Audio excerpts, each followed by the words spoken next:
गौरंग बलिते होबे पुलक शरीर गौरंग बलिते होबे पुलक शरीर हरि हरि बलिते नय आने बबे नीर बलिते नय आने बबे नीर আর কবে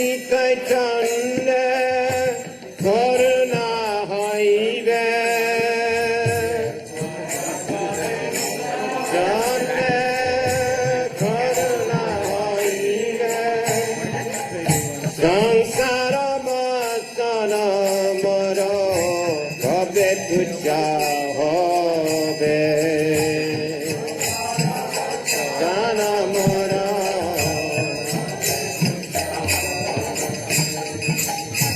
ঈশায় চড়িয়া কবে শুদ্ধ হবে মান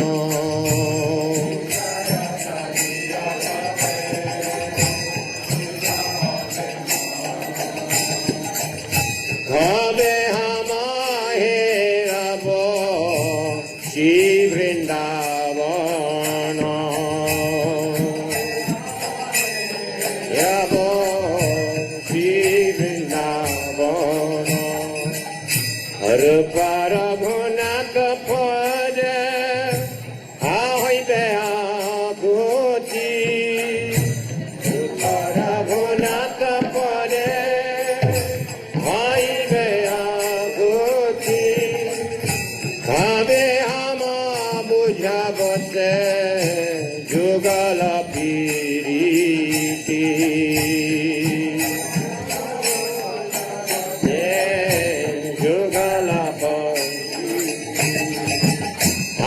পরাভনাথ পদে রাহ মরায়াস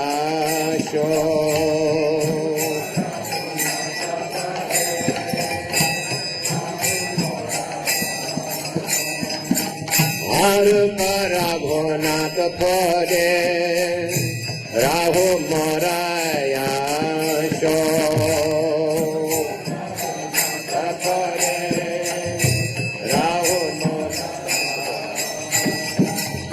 প্রার্থনা করয়ে সদা নারোত্তম দাস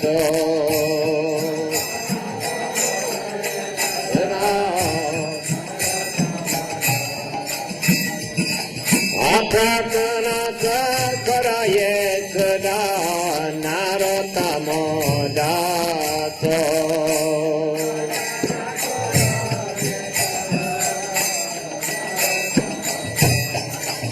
জয় সচিনন্দন জয় গৌর হরি জয় সচিনন্দন জয় Gour Hari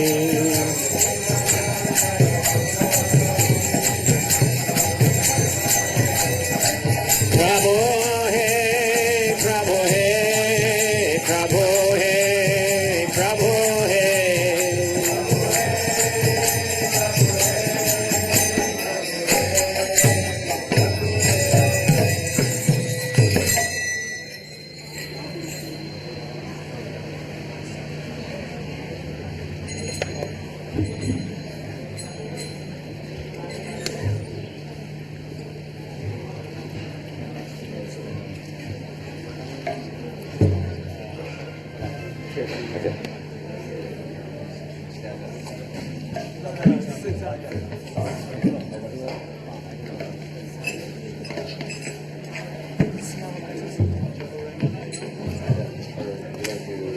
I've had a son.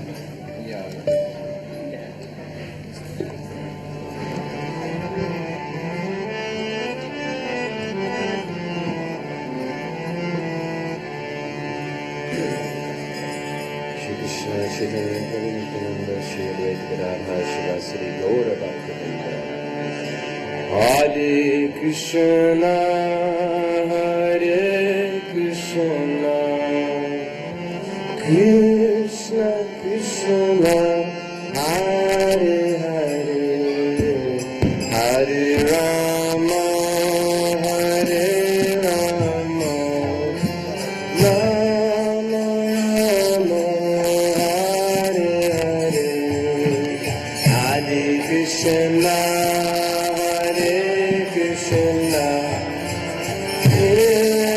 Krishna, Hare Hare, Hare Rama.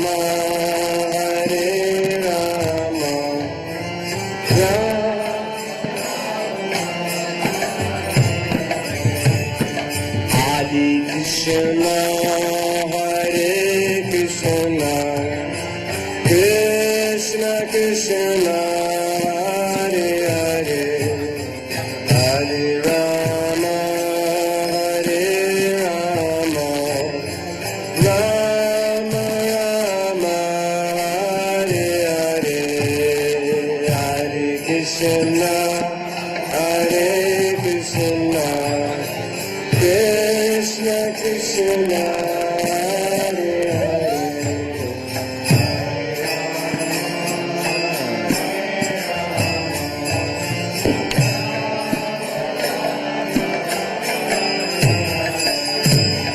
Hare Krishna, Hare Krishna, Krishna Krishna, Hare Hare, Hare Rama, Hare Rama, Rama Rama, Hare Hare, Hare Krishna, Hare Krishna, Krishna Krishna, Hare Hare, Hare Rama, Hare Rama, Rama Rama, Hare Hare.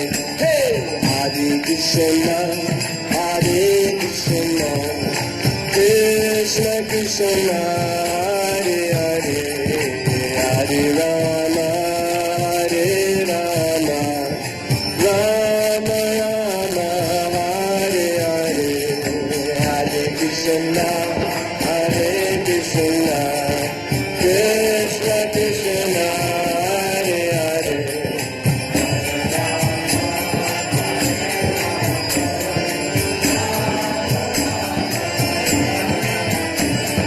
Hare Krishna, Hare Krishna, Krishna Krishna, Hare Hare, Hare Rama, Hare Rama, Rama Rama, Hare Hare, Hare Krishna, Hare Krishna, Krishna Krishna, Hare Hare, Hare Rama, Hare Rama, Rama Rama, Hare Hare. Hey, Hare Krishna, Hare Krishna, Krishna Krishna, Hare Hare, Hare Rama, Hare Rama, Rama Rama, Hare Hare, Hare Krishna, Hare Krishna, Krishna Krishna, Hare Hare, Hare Rama, Hare Rama, Rama Rama, Hare Hare, Hare Krishna, Hare Krishna, Krishna Krishna, Hare Rama,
More permanently.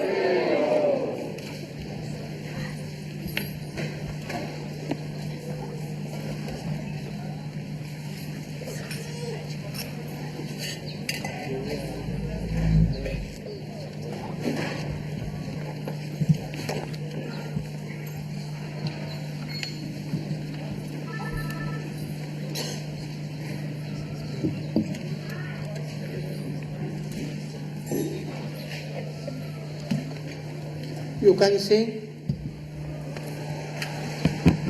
See? You can come? And your husband?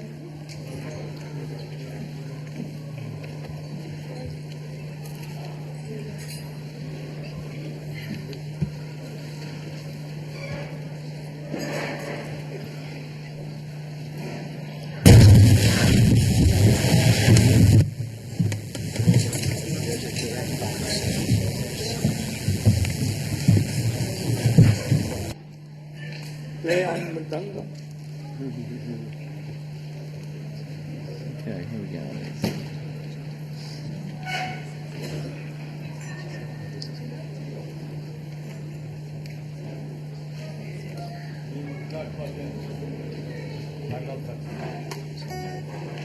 And you can also relate once it starts.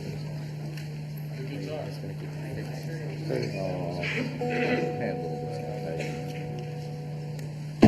Begin, don't make late.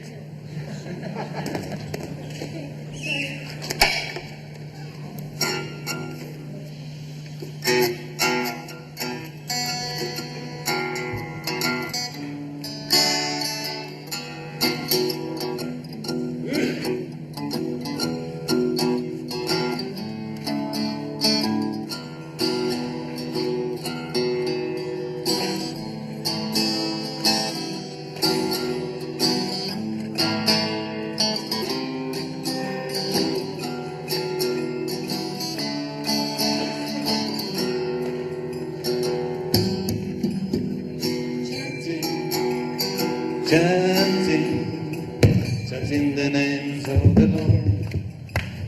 Chanting, chanting, chanting the names of the Lord. Chanting, chanting, chanting the names of the Lord. Chanting, chanting, chanting the names of the Lord. Hiranyakashi, who was king, evil one was seen. He bargained with Lord Brahma for immortality, not to die in the day, not to die in the night, not to die on the land, not to die on the sea, not to die by animal, not to die by man. He wanted to live eternally. Prahlad, the boy, devotee, was son of this demon king. His father's pride and joy was he, till he heard him sing. Hare Krishna, Hare Krishna, Krishna Krishna, Hare Hare, Hare Rama, Hare Rama, Rama Rama, Hare Hare. Bolo bolo, chanting, chanting, chanting the names of the Lord. Chanting, bolo, chanting, chanting the names of the Lord. Chanting, chanting, chanting the names of the Lord. chanting, chanting, chanting the names of the Lord. This chanting made that king so mad, he tried to kill his son. Prahlad kept chanting Krishna's names, it could not be done. He threw him to demons that boiled him in oil, put him out in the wind and rain. Prahlad kept chanting Krishna's names, so it was done in vain. Hiranyakashipu then yelled, Prahlad did. He struck a column with his fist. Lord Nrsimha appeared. He wasn't by day, wasn't by night, wasn't on land, it wasn't on sea, was not by animal, was not by man. He was killed by the Supreme Personality.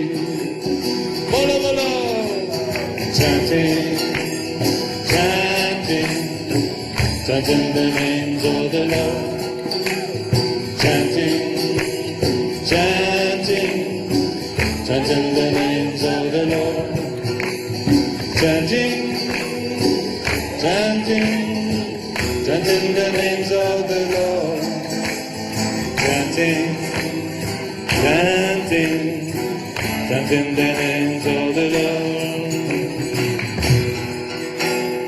Hare Krishna, Hare Krishna, Krishna Krishna, Hare Hare, Hare Rama, Hare Rama, Rama Rama, Hare Hare. Hare Krishna,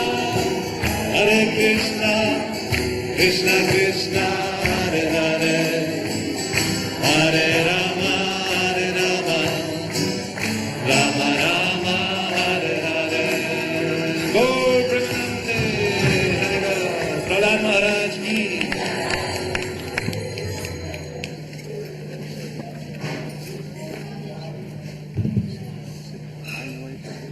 Mambudhi Prabhu has come. Thank you.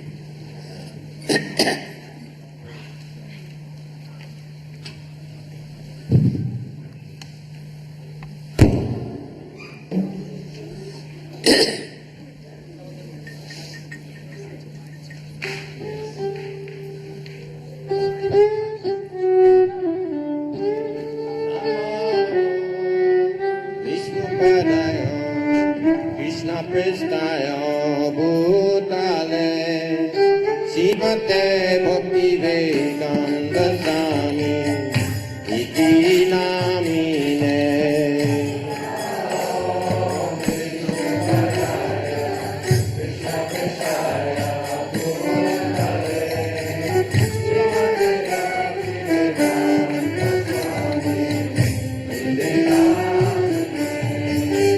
Namaste Saraswate Deve Gauravani Pracharine Nirvishesha Shunyabari Vachyachari Chakarine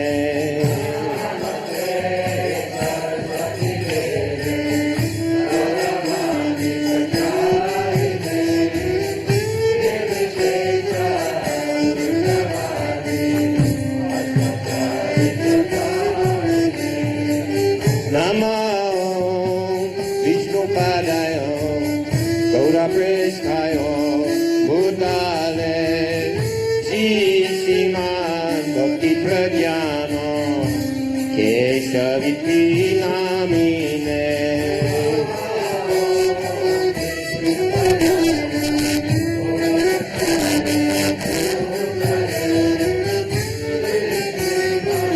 Bhakti Pragyana Namo Vishnu Padaya Krishna Prestaya Bhutale Srimate Bhakti Siddhanta Saraswati Iti Namine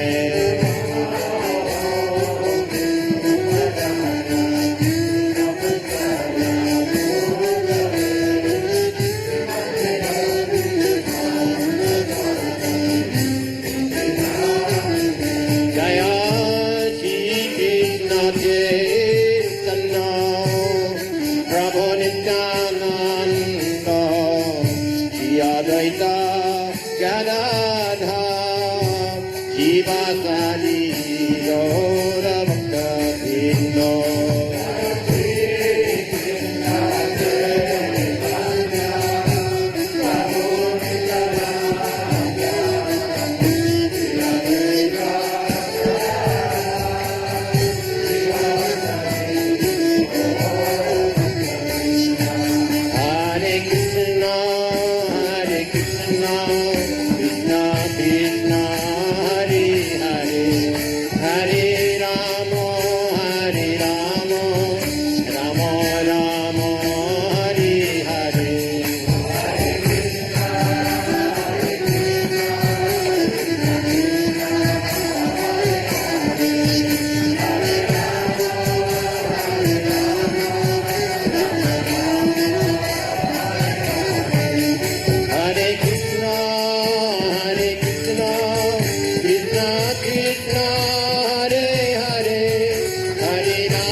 अज्ञानतिमिरान्धस्य ज्ञानञ्जनशलाकया चक्षुरुन्मीलितं येन तस्मै श्रीगुरवे नमः।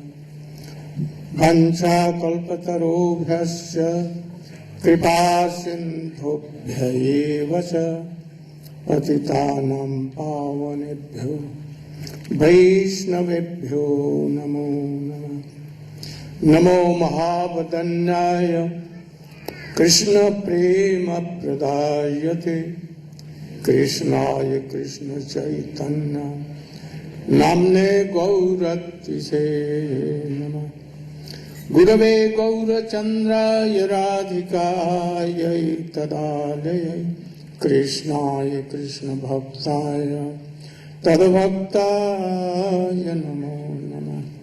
यं प्रव्रजन्तमनुपेतमपेतकृत्यं द्वैपायनो विरह कातरया जुहाव पुत्रेति तन्मयतया तर्वोऽभिनेदु तं सर्वभूतहृदयं मुनिमानतु। तवैवास्मि न जीवामि त्वया विना इति विज्ञाय राधे तन्नय माम चरणं तिथे।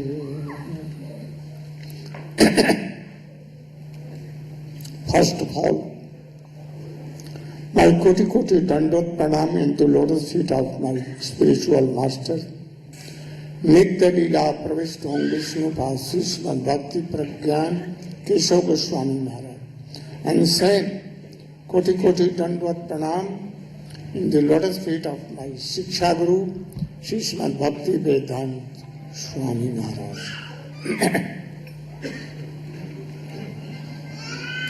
Yesterday, I told that how Brahma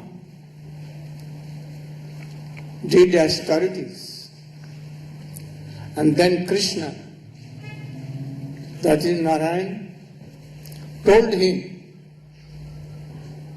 the secret things, tattva jnana, with Vigyan, that is praying, and its how process, that is bhakti. And then he told that now, no false ego, that I am creator, independent creator of this world, I am. This false ego will not come. And then by the power of Supreme Lord, He created this world. This growth and settled body of jivas. And now he saw that, they are servant of Krishna, made servant of Krishna jiva. Now they have been entangled, they have forgotten these things. And now they are suffering endless pain of endless birth and death. Old age, the pain of taking birth and so on. So he thought, I should discover anything that they should be liberated from these sufferings. And they should have bhakti. And then, by his manishaya, intelligence, he thought 3 times how they can be liberated from these sufferings. And then, after 3 times, he discovered etat nirvidyamananam ichhatam akuto bhayam yogi nam nirnitam hare namanu kirtanam. Those who are akam, those who are sakam have so many desires, worldly desires. Those who have no desire, those who have bhakti, for all, Harinam Sankirtan Bhakti, Kirtanakya Bhakti is best method to be liberated from this endless life. Akamo, Sarvakamo, Mokshe Kam, Udaradhi, Tibrain Bhakti Yogena Jajatam, Purusham Param. Also, Akam, Swakam, who are Bhakta, everyone in this world, it has been decided that only Bhakti can replace it. And by Bhakti, Sadhan Bhakti, then Bhav Bhakti, and thus Prem Bhakti they will achieve, and thus the Jiva will come in their transcendental service or form, and thus they will serve there in a Golo Vrindavan forever. So, he saw so many things and then decided. Then, we are coming to this point that Brahma decided that without bhakti we cannot be liberated. Only no karma, no jnana, no yoga, no tapasya, nothing else. Only bhakti yoga and bhakti yoga. But what is that bhakti yoga? Parasar has told, Paranurakti Rishware Bhakti. Paranurakti. Anurakti means love and affection. To the extreme point, love and to Ishwari, to Supreme Lord. He has told.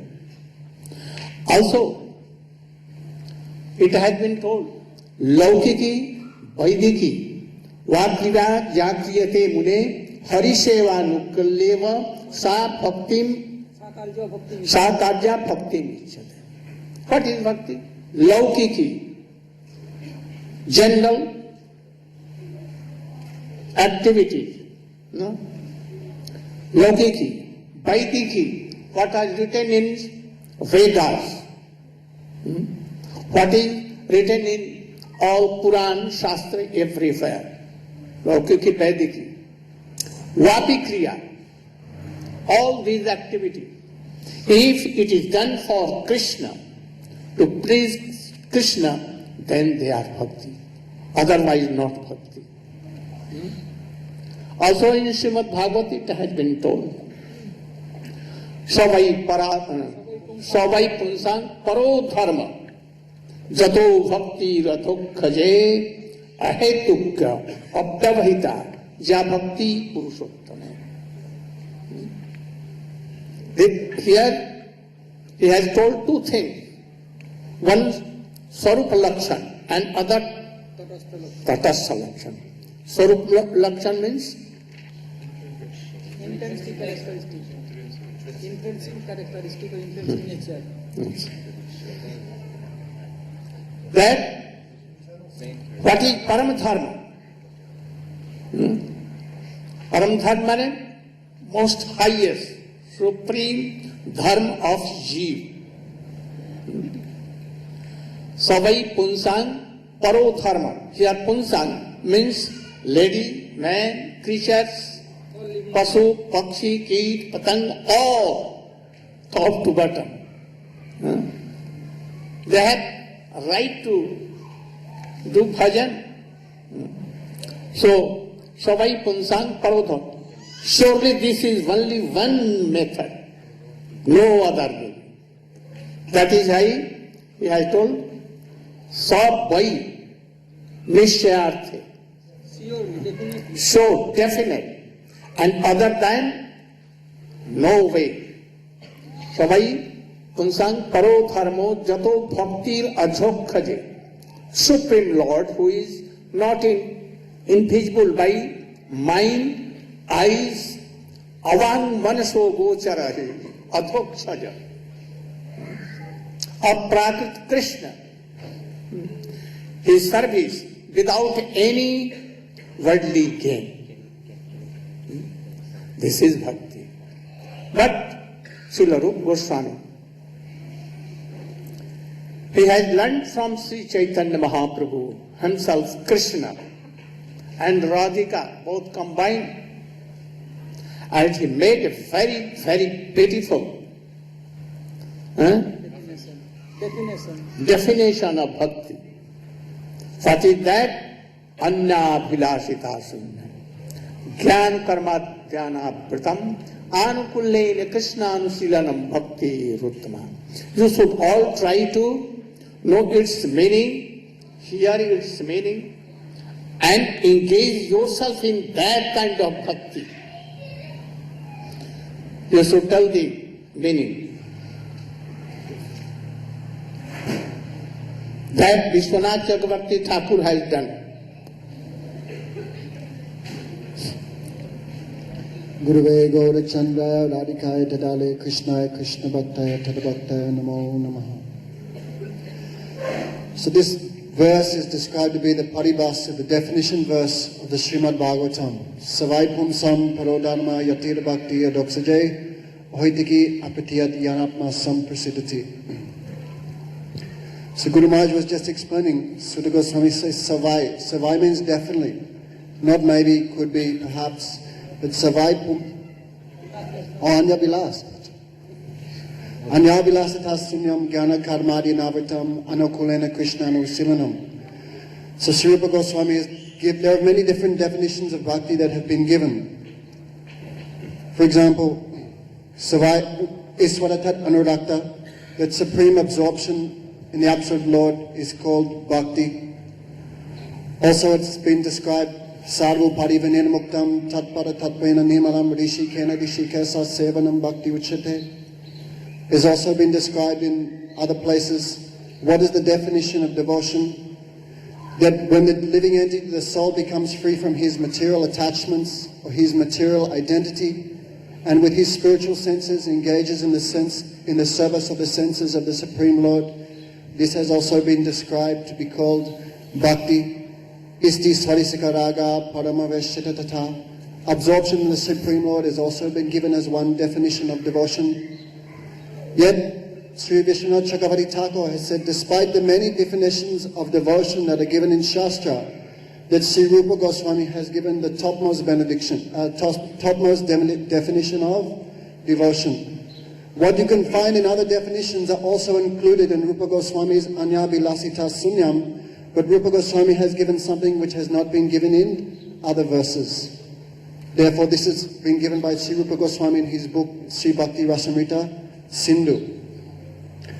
So there he has said, Anya Vilasita. First, there is the intrinsic qualities of devotion, or the internal characteristics of devotion. He's also given two symptoms that are externally associated with devotion. So Krishna Anusilanam Bhaktir Uttame. Sri Rupa Goswami has said that devotion performed by the activities of the body, mind, and words, as well as the cultivation of transcendental emotions performed for the happiness of Krishna, this is called Uttam Bhakti, or pure devotion. So the intrinsic characteristics of this verse is Krishna Anusilam Bhakti Uttame. Anusilanam means the cultivation. Some people think that bhakti should be simply devoid of envy towards Krishna. But this is not sufficient. For example, a tree, he may not hate Krishna, but it does not mean he is performing devotion. Therefore, simply an absence of unfavorable emotions towards Krishna cannot be called bhakti. There must be some positive cultivation of activities for the happiness of Krishna. Therefore, Rupa Goswami has said, Anusilanam. Anu infers the idea that one should be performed under the guidance of the spiritual master. Anu also gives the idea of there must be a continuous flow. Not only once on the Sunday feast, once a week I perform bhakti, but 24 hours a day, 7 days a week, devotion should be formed in a continuous flow under the guidance of pure Vaishnava. For the happiness of who? Not for the happiness of my wife or my children or any other living entity in this world. What to speak of even a powerful demigod like Brahma or Shiva. Rupa Goswami has rejected all these other objects of devotion and said Krishna Anusilanam. Even other incarnations like Narayana or Nrsingadev or Bhagavan Ramchandra or Mathuresh Krishna or Dwarkadish Krishna, all have been rejected. Rupa Goswami said that Krishna, only Sri Swayam Bhagavan Brajanandan Sri Krishna, only he is to be served. He is the object of love. Therefore, Anusilanam has two divisions, Bhavarup and Chestarup. Chestarup is of two divisions. Chestarup is of two divisions. One is in the stage of sadhan bhajan, one is in the stage of bhava bhakti. And then Anusilan also means the cultivation of devotional sentiments that come after the stage of bhava bhakti. Also there is nivritti rup and pravritti rup. Means activities performed that are favorable for devotion are also to be considered devotional, and also endeavors by which one tries to avoid non-devotional sentiments or activities. This is also to be considered a cultivation of devotion. For example, on Ekadasi we should not eat grains. Therefore, pravritti rup means for Krishna's happiness I am giving up grains on Ekadasi, and for Krishna's happiness, I am also giving up grains on Ekadasi. Does that make sense? For Krishna's happiness, I will follow Ekadasi, and for Krishna's happiness, I will give up grains on Ekadasi. Therefore, that is also to be considered Chestarup, endeavors. Therefore, activities should be performed not simply for the happiness of Krishna. Otherwise, there could be an overextension of the definition or an underextension of the definition. For example, activities may be performed and Krishna may achieve happiness by those activities, but this may not be bhakti. The example given by Sri Vishwanath Chakravarti Thakur is when Krishna entered the wrestling arena of Kams Maharaj. Asane Malinam. That time, the wrestlers, Charanamustik, they challenged Krishna. Oh, Krishna and Balaram, you are servants of the king, Kamsa, therefore you should fight for his happiness. Therefore, Krishna and Balaram tried to avoid. We are only small boys, and you guys are like mountains. This is not a fair fight. Then Charan Mustik said, no, we know that you are not ordinary boys. Otherwise, how you could kill big demons like Putana, Agasur, and Bakasur. Therefore, they grabbed Krishna and began They began fighting with him, head to head, shoulder to shoulder, arm to arm, knee to knee. They were dragging each other one side to another side. That time, Krishna felt great happiness because Krishna is one type of hero, the topmost hero. Therefore, sometimes he also likes to engage in fighting. This is called Bir Ras. But actually, Charan and Mustik, they were not performing their wrestling activities to give happiness to Krishna. They were performing their wrestling activities to kill Krishna. Therefore, even though Krishna felt happiness in fighting with Charan and Mustik, we cannot say Charan and Mustik were performing devotion despite Krishna's happiness. Because their mood was not to give happiness to Krishna, their mood was to try and kill him. Therefore, simply giving that Krishna may be happy by an activity may not in itself be an indication of pure devotion. There also may be an underextension of the definition. For example, Madhya Soda is tying Krishna to the grinding mortar and threatening to beat him, and Krishna is crying.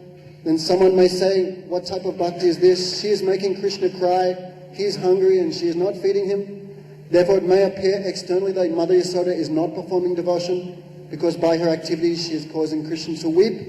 But our acharyas have said, no, Mother Yasoda is definitely performing devotion because she is tying Krishna to the grinding mortar for Krishna's happiness, for his benefit.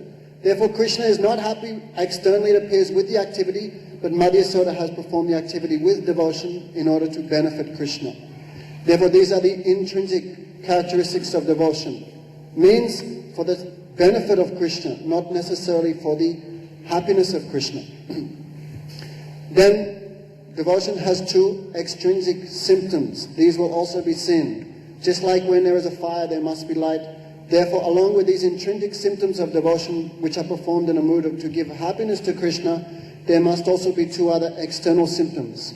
They are anya vilasita sunyam jnana karmadi anavritam. Anya vilasita sunyam means devotion should be performed without any other extraneous desire. Means and unmixed with any other type of activity. Only pure devotion can conquer Krishna.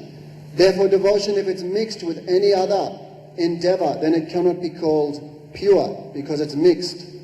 Therefore bhakti mixed with other endeavors like yoga or tapasya or giving donations to the Brahmins or blah blah, these type of things, which is not in itself pure devotion, Rupa Goswami has rejected by saying anya vilasita sunyam.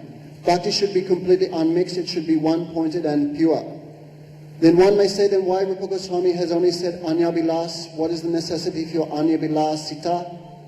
Therefore Rupa Goswami has said, sometimes a devotee, because he has no other recourse or there is some emergency, they may ask Krishna for some help. The example given of Draupadi, she was being stripped naked in the assembly of the Kurus, therefore she prayed, Rako Saranam Apto Jivato Hari. She raised her hands and prayed, Krishna, protect me. Therefore it may seem this is not devotion because she is praying to Krishna for something for herself, but Rupa Goswami said because this is in an emergency situation, therefore some concession is given. For example, I'm about to be eaten by a tiger and I pray, oh Krishna, save me. Bhakti is not lost because it's an emergency. Life is in danger at that time. Also, bhakti should not be covered by gyan or karma. For example, we know there's many kirtan groups in America and all around the world. They're also chanting Hare Krishna, Krishna Krishna, Hare Hare, Hare Rama, Rama Rama, Hare Hare. It may look like they're performing devotion, but their end goal is to become one with God, to merge with God. Therefore, this cannot be called devotion, because if you become one with God, you cannot serve Him. Therefore, devotion is there, but it's covered by gyan, the desire for liberation. Therefore, this has been rejected also. And someone also may go to the temple, especially on the day of lottery, then he has bought a lottery ticket. Instead of giving 1 stick of incense, he waves 5 sticks of incense to Krishna. Oh Krishna, if I win the lottery, I promise I'll give you half. Did I say half? I meant 10%. Therefore, he is worshipping Krishna, he is performing service to Krishna, but his desire is his own material enjoyment. Therefore, Rupa Goswami has rejected both these things. But still, Rupa Goswami has said anavrita, because one cannot live completely without knowledge. although some people manage it. Some people cannot live completely without knowledge or without karma. For example, even breathing, even eating, even sitting, even sleeping, this is called karma. Therefore, the karma which is performed in a way which is favorable to Krishna. For example, I have to sleep, otherwise how I can go to Mangalati? If I cannot eat, then I cannot perform my devotion. Therefore, karma of eating does not cover devotion as long as it's performed in a way that is favorable towards the cultivation of devotion. Therefore, Rupa Goswami has given this and so much more that I've missed out. Anyabilasita sunyam jnana karma adidavatam anukulena krishna anushilanam bhaktir uttama. Thank you. Nandasya Gananjana Savakaya Chakshuran Nilitam Jaina Tasmai Shri Gurave Namaha. I'm about to show how far I have to go in my devotion because I can't even hold a candle to Damodar Maharaj's exposition on the verse. But the main point that I've taken from Damodar Maharaj and from Srila Gurudev's discussions in the past on this topic is that devotional service has to be performed without any sense of personal aggrandizement. That one has to be completely dedicated to the object of devotion, and that one should not have any mixture in one's devotion for self-gain of any type, whether that's the acquisition of knowledge, which leads one to ultimately to liberation and personalist realization, or whether that's an even lower level of approaching Krishna for some material gain. These things are not accepted as pure bhakti. When we tinge our bhakti, when we tinge our practices with some hope for personal aggrandizement, we can never obtain the object of devotion, which our acharyas are telling us is the highest goal of life. Furthermore, after we examine ourselves and ask, is our bhakti pure? Is our intention pure in what we're doing? The next question is, are we actually performing that bhakti in an uninterrupted way? So are we starting and stopping? Are we waking up in the morning and doing our whatever number of rounds or malas that we do every day, and then when we are done with our mala, we put our bead bag down and forget Krishna or forget our Guru Seva?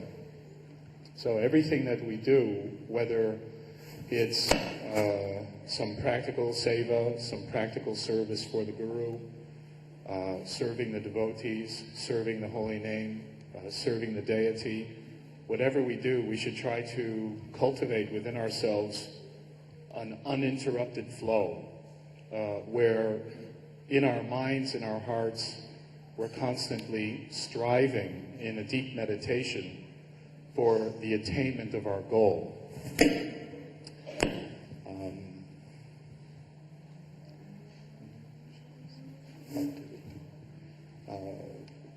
The last thing that I'll be able to say today is that the ultimate goal of pure bhakti is the thing which gives all of these other things that we could possibly hope for, and so much more.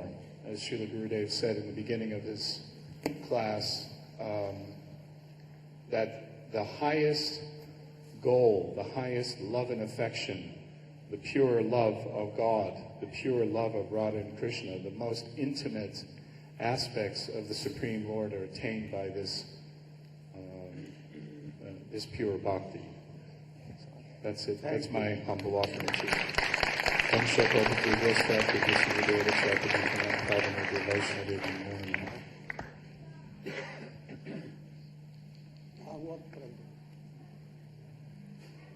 Why not Anna Vilas Sunna? Why Anna Vilasita Sunna? Why?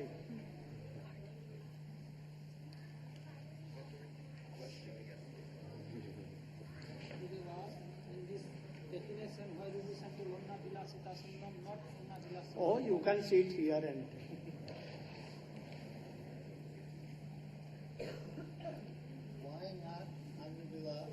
Allah Vilasa Sunnam. But it has been told Anna Vilasita Sunnam.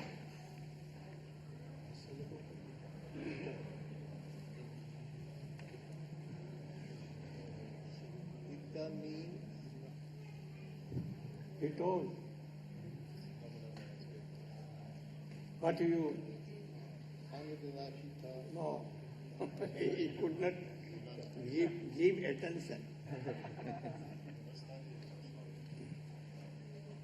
You Prabhu, yes.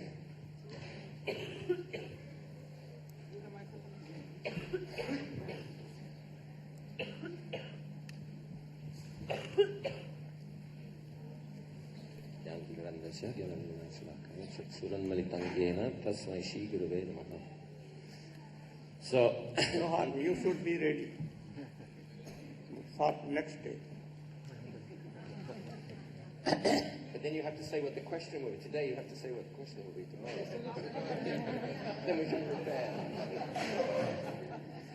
Really, you should understand what meaning is. To practice. I want that all should practice knowingly. Anya Abhilash. Anya Abhilash means other desires. So the desire that is required is the desire to serve Krishna and please Krishna favorably. And Anya Abhilash means any desire other than that.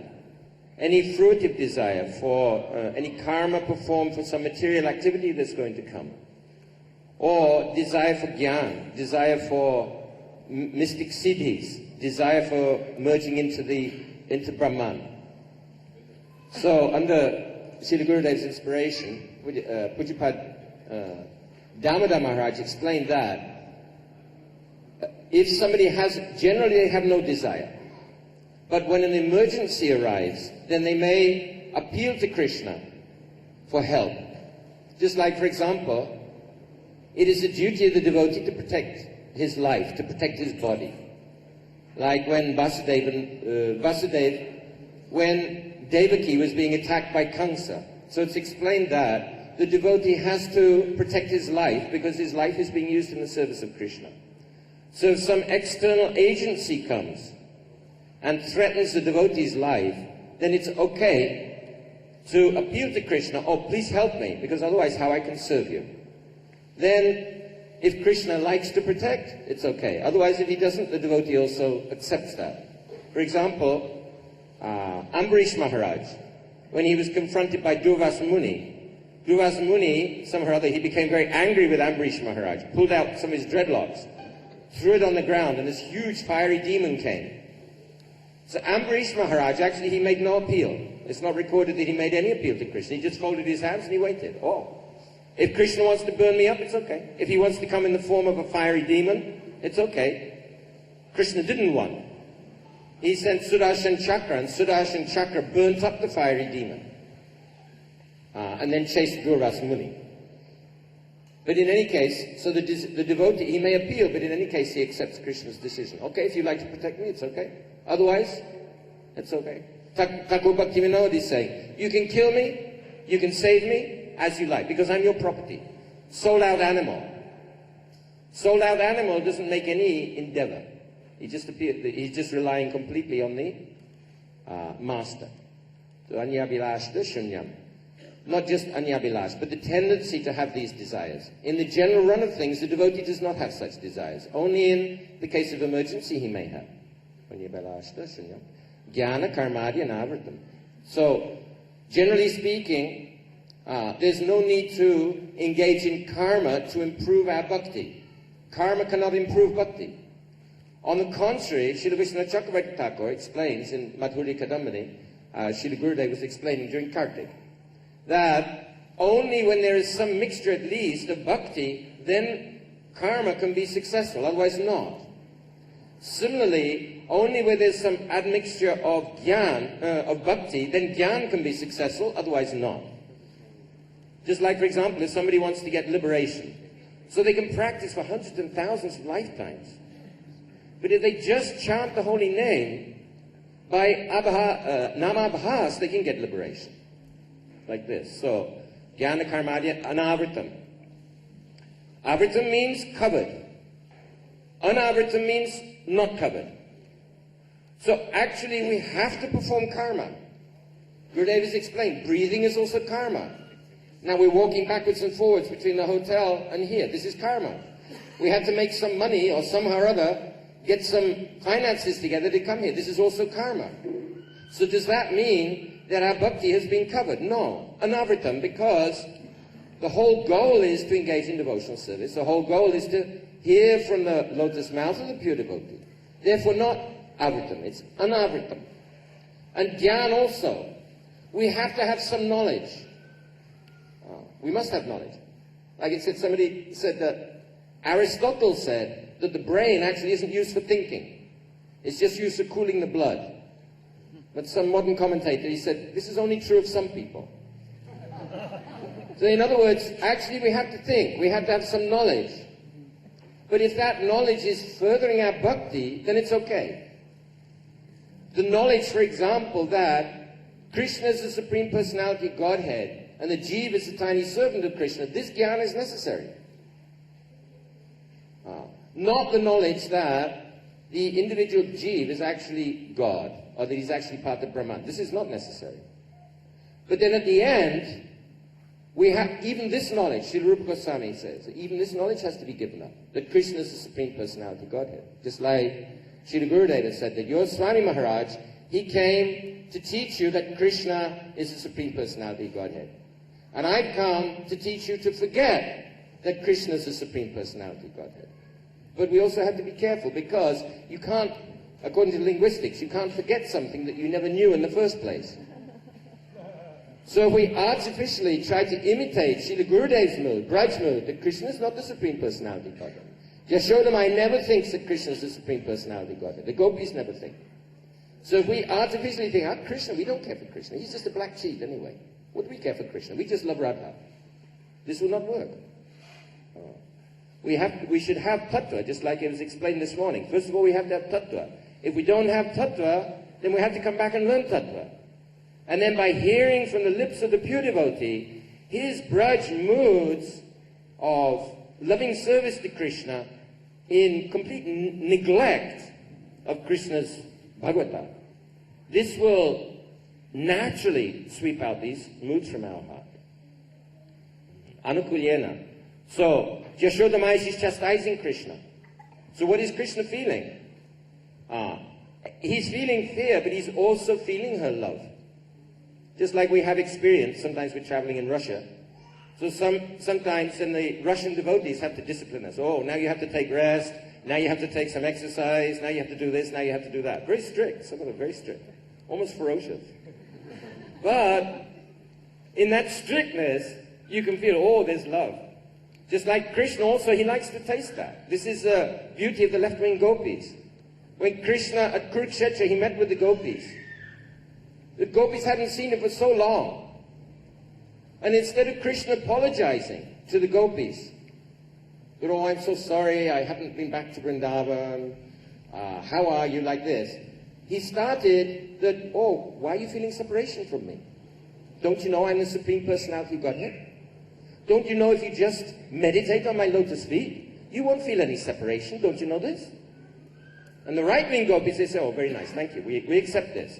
And the left-wing gopis, oh, you think we should engage in meditation on your lotus feet? We're trying to forget you. So strong. They're giving him the sauce so strongly. Chastising, like anything. And Krishna's feeling their love so much. So this is Anukul. This is Anukul. Krishna Anusilana. And as Sri Padamada Maharaj explained. So we have to make some effort, some endeavor. Not only physical endeavor. Srila Gurudeva is emphasizing. Sometimes people go out and they're making life members, they're distributing books, so many things. So I'm performing so much service. And I will go home back to Godhead at the end of this lifetime. No, we have to... Moods also, chesta. That difference between Kanishtadikari, Madhyamadikari. Madhyamadikari is offering with mood. Kanishtharikari is like offering chunks to Krishna, chunks of matter. Therefore he's Prakriti Bhakti. He's offering Prakriti. Krishna doesn't need our Prakriti. He doesn't need our incense. He's got lovely incense, lovely fruit, lovely flowers, everything in the spiritual world. But he wants this mood from the heart. So this kind of Anushilanam also is required. So there's so many points. Hare Krishna. One should take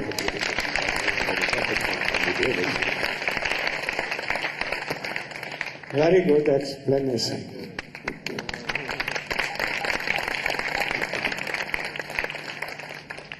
My Shiksha Guru, Srila Bhaktivedanta Swami Maharaj, came in Western countries and he told everywhere, Krishna is Supreme Lord. But I have come to say, forget this, Krishna is not Supreme Lord. We should be Brajbasi and try to forget these things. Always, he is Nandan, he is the servant of Brajbasis, all these things. He can beg pardon in the lotus feet of gopis. How he is Supreme Lord? So we should try to forget forever and be one of the Brajbasi. Very good. Anukullena Krishna Anushlanam. What is Anukulya? One of the ladies should tell. Oh, he knows, she knows. Other. You. Stand up. No, that. Oh, you. Yes. Stand up. Krishna Priya. No. Oh, yes. Krishna Priya. Where?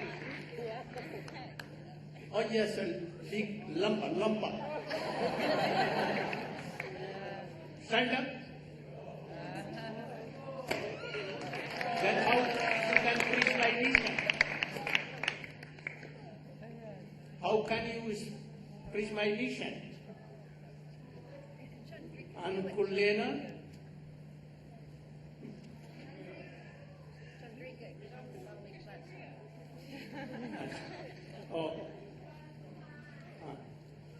Oh, from there.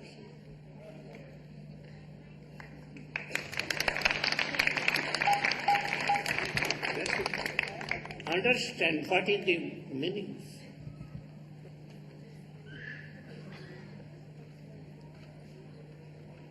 What do you mean by anukullena?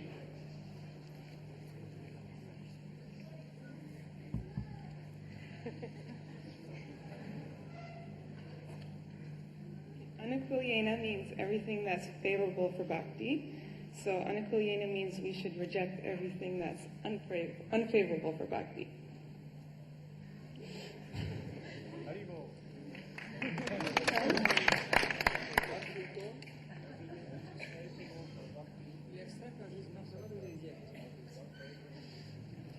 Then why Anusilanam?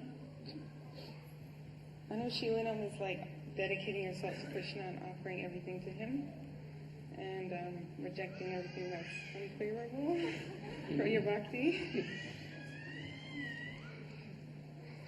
Try to understand and preach my mission. All ladies, all my dear sons and brothers, they should know all these things. And then you can preach. Otherwise, what? Book distribution. This will not do. You will have to see what is the under the books. Then sit down. Now, we know from Srimad Bhagavatam that Dhruva Maharaj did austerities and he took darshan of Narayana. His bhakti is pure or not. जीव।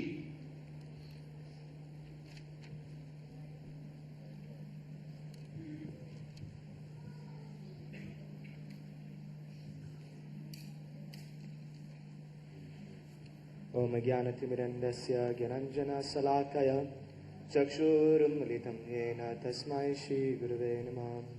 First of all, I offer my respectful obeisances to my spiritual master, Om Vishnu Bhaktivedanta Narayana Maharaj, and then to all the Vaishnavas present here today. Srila Gurudev is asking that Dhruva Maharaj, he took direct darshan of Narayana. He got darshan of Krishna, of Bhagavan, of God, but was his bhakti pure? Does it fall under the category of this sloka that we've been discussing? Anya Bilasita Sunyam. If we understand a little bit about the history of Dhruva Maharaj, he was a prince. And at that time, his father, one of his stepmothers told him that he can't sit on the lap of his father. Right? And he was very hurt by this. And because of this, he went into the forest and performed austerities for a very long time. And then eventually Narada Rishi came and gave him mantra. And by performing this, he got darshan of Narayana. But during the time of his practice, what he wanted was to have a kingdom greater than his father. A kingdom that is, a kingdom greater than his father. This was, Gurudev explains in Mathura, Bhajane bhavive jaha siddhite paive taha. That whatever you think of in the time of bhajan, whatever you're praying for, when you're practicing or cultivating your spiritual life, in perfection you will attain this. Like that. So when he took darshan of Narayan, he realized that what he was aspiring for, what he was looking for, was not worthwhile. It wasn't worth it. Right? He said, I was looking for broken pieces of glass and I found a diamond. But he didn't want this. But still, because at the time of his practice of bhakti, of his sadhan, he is still in Dhruv-lok now. There. So the answer, according to my understanding, is no. His bhakti was not completely pure. It was not according to the sloka of Srila Rupa Goswami, Anya Bilasita Sunyam. Okay.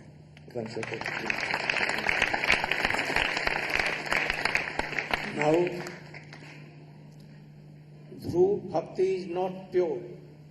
It is called Sakam Bhakti, with worldly desire. Though he is disciple of Narad, and by the grace of Narad, he took the darshan. But he wanted, I should be the king of my father's property. Not this. He became the king. He became the king. No? But at the time of departure from this world, when chariot came, Viman came, for him to take him, then he told, I will not go alone. I want that my mother, she should also go with me. And then, your mother is going, you should come. And he went. So he received a position, not in Vaikuntha, but Harilok in this Brahmanda. Ramapriya Vaikuntha, not there. And nothing service, like a king. So this is not pure bhakti. So don't have any worldly desire. Only how we can serve Krishna. Whatever you do to please Krishna, Guru, Vaishnava. This is all. Don't do anything. If you are eating, eat for Krishna.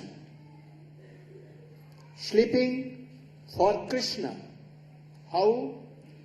By any sadhu who has realized you should learn these very things. Now Prahlad Maharaj, how is his bhakti? You can.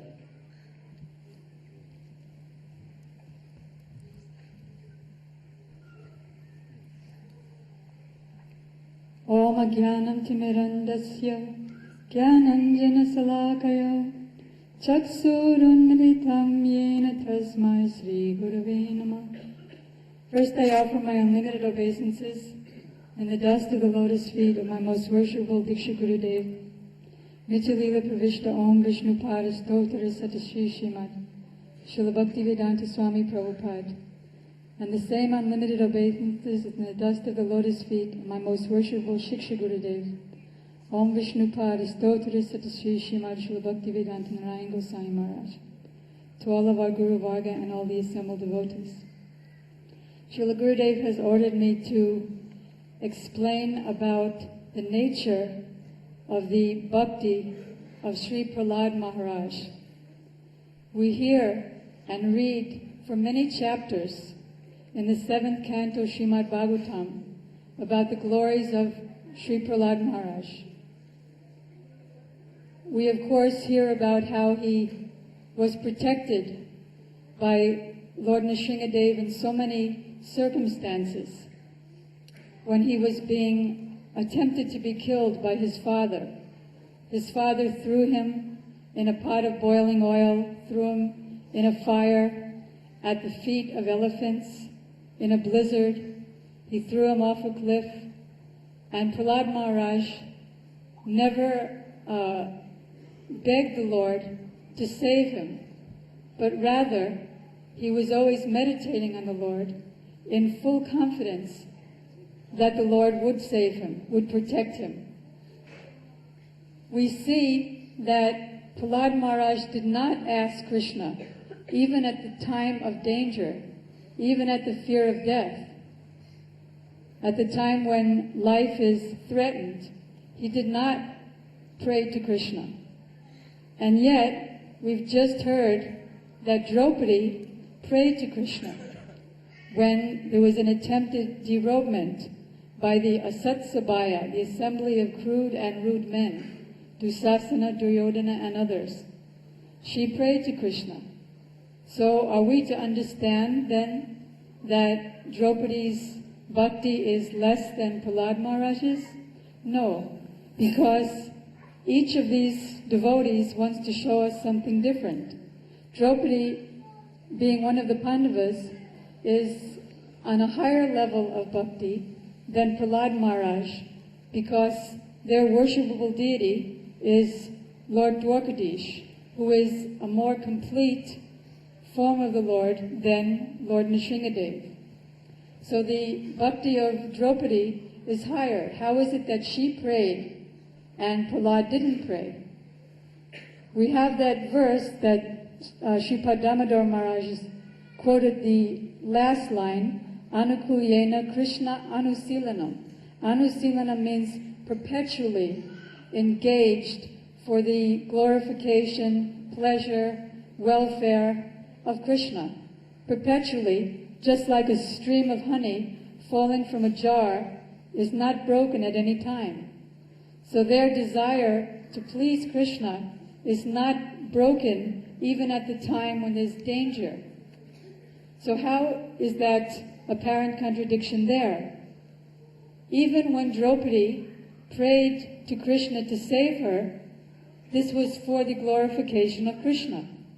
Krishna showed he was in Hastinapur, he was in Dwarka, and she was praying in Hastinapur, and she was trying to protect herself and at the same time praying to Krishna.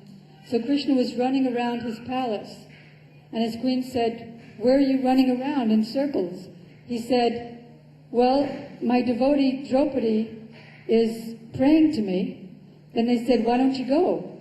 So he said, "She's not fully surrendered yet." And then as soon as she lifted both arms and prayed, "If you like, you can save me," then even without his shoes, he ran because she had full dependence. So it's not that Draupadi has any less bhakti. She did it for Krishna's glorification. That's the only desire of all the devotees. Similarly, Prahlad Maharaj, all of his activities are for the glorification of Krishna. And therefore, he didn't pray to Krishna, knowing that Krishna would protect him, having that full dependence. So why is it said that the bhakti of Prahlad Maharaj, who is in Prema Bhakti, he's situated in Prema Bhakti, he's a Mahabhagavad, and his slokas, his verses of explanation of Krishna's glories are quoted by all great spiritual masters. In all of Srila Gurudev's tours, in every single country, he has the devotees discuss the teachings of Prahlad Maharaj to his father. He has them discuss the teachings of Prahlad Maharaj to his friends, glorifying the worship of the pure devotee, explaining how even by one's intelligence, even by the collective intelligence of others, without devotional service, one is simply engaged in the matter of chewing the chewed. Prahlad Maharaj is the one who explained that one should perfect his life by putting all over his body, smearing his body with the dust from the lotus feet of pure devotees who are completely free from all desires. Even when Prahlad Maharaj grew up, still his glories are broadcast all over the world. We hear about the success of Bali Maharaj. That success of Bali Maharaj is there due to Prahlad Maharaj's love for the Lord. Therefore the Lord showed mercy to Bali Maharaj. Even when Prahlad Maharaj became a king, the Lord was so kind, showing the greatness of Prahlad. Prahlad Maharaj was the king, and it's the king's duty to establish the principles of Varnashram and to make sure that all the Varnas and ashrams are performing their duties properly. A king should act like a king, a Brahmin should act like a Brahmin, and it's the king's duty to make sure of this.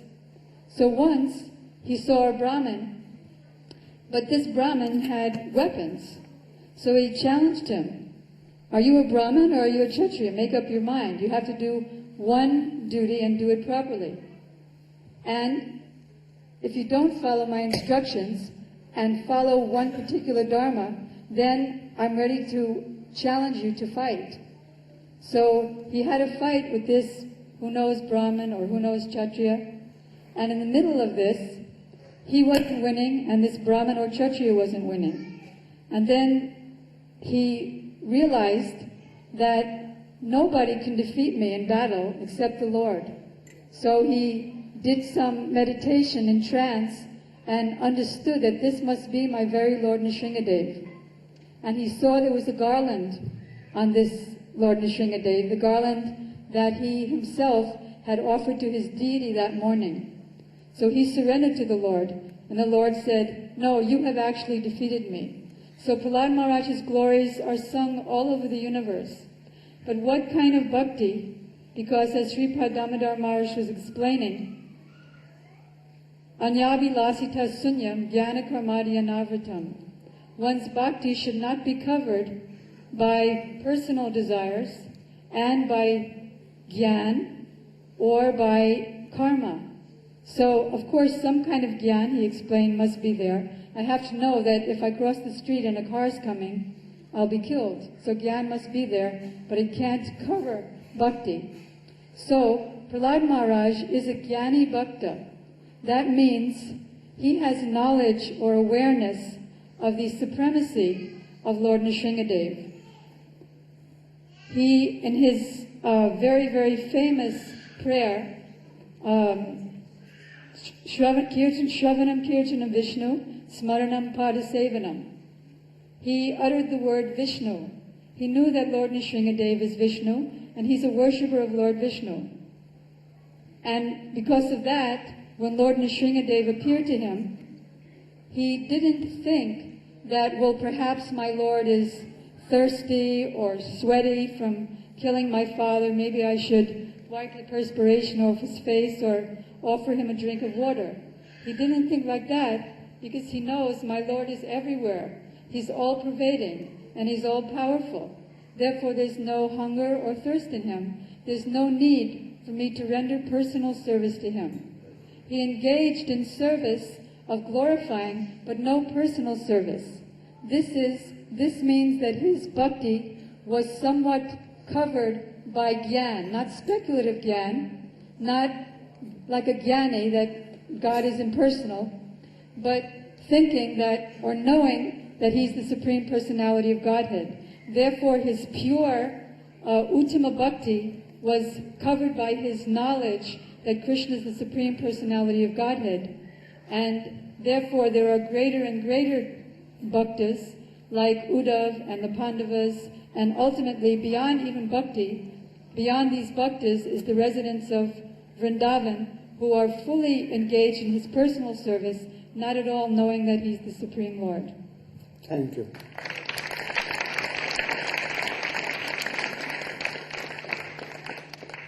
Though Prahlad Maharaj is pure bhakta, but jnani bhakta. His bhakti is mixed with Aishwarya Jnana.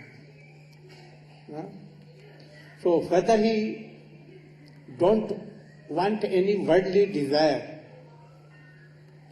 but anukullena sevanam, he thinks that my Supreme Lord is everywhere, very powerful. He is the father of world, creator of the world.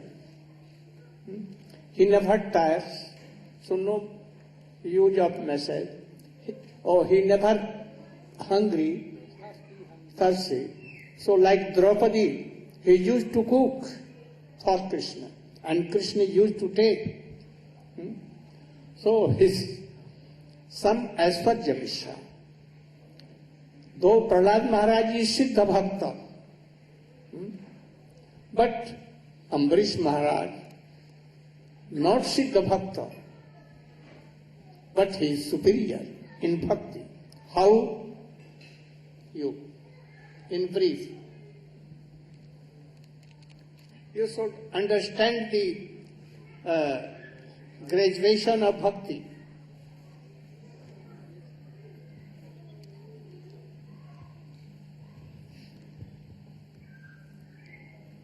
Om Jnanatimirandasya Jnanam Janashalakaya Chakshurunmilitam Jena Tasmai Sri Gurave Namaha. So in the discussion, the gradual progression of bhakti and its stages of increasing purity, now we come to the understanding of Ambarish Maharaj, who is a Shuddha Bhakta. He is actually following purely this verse that Srila Gurudev is having us study, Anyapilashita Shunyam Jnana Karmadya Navritam Anakulyena Krishnanushilanam Bhaktir Uttama. Sri Ambarish Maharaj, he was a great emperor thousands of years ago, living in Mathura. And the story is delineated of the history of Ambarish Maharaj and Durvasa Rishi, how Durvasa Rishi attempted to kill Ambarish Maharaj. We heard that described before. And the Sudarshan Chakra of Lord Narayana was sent to protect Ambarish Maharaj. So, Ambarish Maharaj, what was his standard of worship of Krishna? Actually, Savai Mana Krishna Padara Vindayor, Vachamsi Vaikunta Gunanu Varanane. Ambarish Maharaj utilized every single one of his senses in the service of Krishna in a very practical way. He was constantly thinking of Krishna 24 hours daily. Savai Mana Krishna Padara Vindayor. His mind was absorbed in the lotus feet of Krishna. Vachamsi Vaikunta Gunanu Varanane. His tongue was utilized in constantly glorifying and describing the activities of Krishna. And all of his limbs of his body were also utilized. Sometimes he would be utilizing his feet to go traveling and walking on pilgrimage to the holy places where Krishna performed his pastimes. Sometimes he was utilizing his arms, even in cleansing the temple of Krishna, personally cleansing Krishna's temple, although he was a great emperor. He did not employ someone else to do this, because if you employ someone else to do the bhakti in your temple, that does not mean that you are performing bhakti. So he personally did this worship of the Lord. His eyes were utilized in seeing the very beautiful deity forms of Krishna in the temple. His ears were utilized in hearing the glorification of the Lord. His nose was utilized in smelling the beautiful fragrance, sweet fragrance of the flowers and tulsi offered to the lotus feet of Krishna. So like this, all of his senses, his mind, his intelligence, everything was completely absorbed in Krishna 24 hours daily without any other ulterior motive. Only what has been described, anakulyena Krishna anushilanam. 24 hours daily, under the guidance of his Guru and Vaishnavas, he was constantly absorbed in serving Krishna for Krishna's pleasure and happiness. So Maharaj Ambarish, he was fully absorbed in Krishna. It is stated, Savai Mana Krishna Padara Vindayor. Krishna was his worshipable Lord, his Ishtadev. And he was also living. Where was he living? In Mathura, the eternal abode of Krishna, the transcendental holy Dham of the Supreme Lord. So Ambarish Maharaj, he was protected by the Supreme Lord when someone tried to attack him, and as was described, he was unmoved by this. He was not disturbed, he was not fearful, because his whole consciousness, all of his desires were completely merged with the will of the Supreme Lord.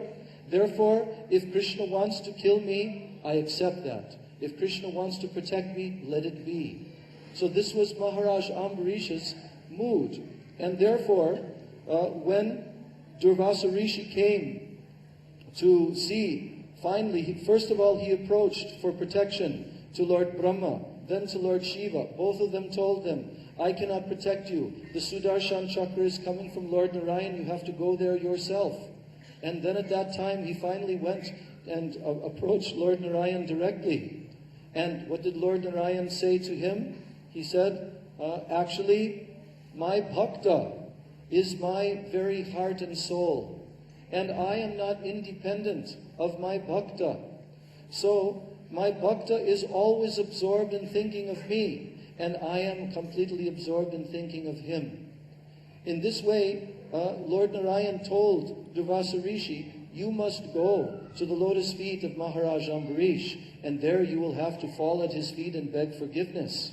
So this is what Durvasa Rishi did. He came there, traveling back again, and fell at the lotus feet of Ambarish. Ambarish Maharaj, during the time that Durvasa Rishi was traveling throughout the universe, Ambarish Maharaj did not even break his fast of Ekadasi. He stayed put in that same place, and constantly he was praying to the Sudarshan Chakra of the Lord.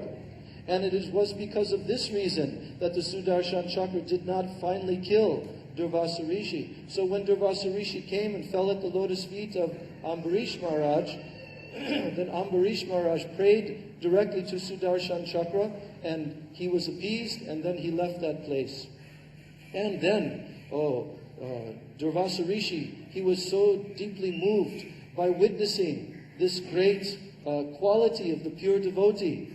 He said, Oho Ananta Dasanam, now I have seen today with my very own eyes the greatness of the servants of the Supreme Lord, who is known as Ananta, the Supreme Unlimited Lord.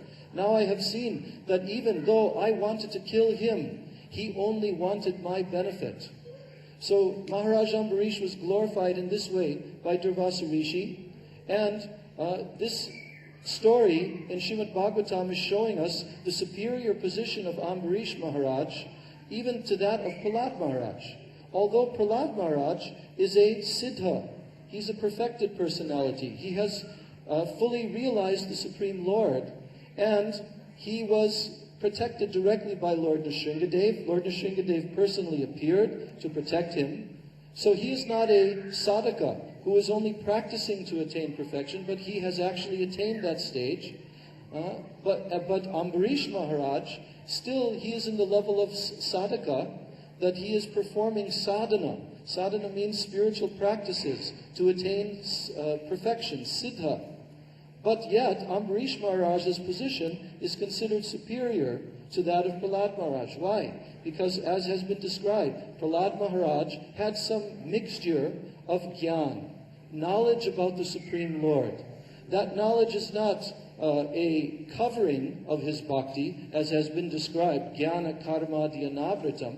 The knowledge did not cover his bhakti because he was not on the material level. He was pure and transcendental, no material desires, only desires to please the Supreme Lord. But his conception of the Supreme Lord and how to please him and how to serve him was not as high as that of Ambarish Maharaj, because he had Gyan Mishra. He realized the supreme Aishwarya of the Supreme Lord, that he is everywhere, he knows everything, he is eternal, he has no material body, he does not need to eat, to drink, or anything, he has no material needs. And in this way, being absorbed in this transcendental knowledge of the Supreme Lord, his bhakti was somewhat weakened by this knowledge. Therefore, he did not perform any personal services to the Lord, like we hear about Ambarish Maharaj personally serving the deity form of the Lord in the temple and using all of his senses to do so many services.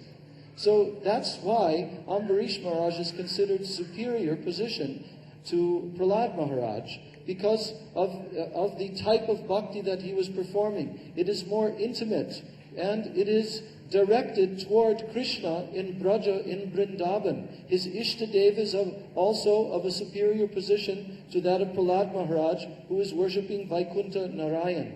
So like this, Srila Gurudev is explaining to us that we must understand the gradations of bhakti. First, we have to understand what is Uttam Bhakti, the definition of that, which we have studied today in so many different ways. So many speakers have described all the details of that verse written by Rupa Goswami. We must understand, because if we do not perform Uttam Bhakti, pure Bhakti, then we will not receive the result. Only by Uttam Bhakti, as it is stated, Srila Gurudev stated in the first verse that he quoted today from Srimad Bhagavatam, Savai Pungsam Paro Dharmo Yato Bhaktir Adhokshaje Ahoituki Apratihata Ye Atma Samprasidati. Atma Samprasidati means that the Supreme Lord, the Supreme Paramatma, he will be completely satisfied. Only when Krishna is completely satisfied by one's bhakti can it be considered Uttam Bhakti, topmost, pure bhakti. So in this way, by studying the gradations of bhaktas and understanding their corresponding levels and qualities and services and moods, then we can understand this differentiation. And then when we study, as Gurudev is leading us, ultimately to understand the highest bhakti of the Brijbasis, who have completely no knowledge that Krishna is the Supreme Lord. They love him only as their dearmost friend, their dearmost child, their dearmost beloved. And in this way, their bhakti is the very, very topmost type of Uttam Bhakti. So in this way, by the mercy of Srila Gurudev, and by the mercy of all of our Vaishnava Acharyas, especially Srila Sanatana Goswami, who all of this discussion is based upon his Brihat Bhagavatamritam, which Srila Gurudev has lectured on many, many times in his tours, we begin to understand this process of attaining Shuddha Bhakti, pure Bhakti. Vansha Kalpatu Vaishnava. Now they should be ready from upload. But you should stand up and you should do recreation by your magic.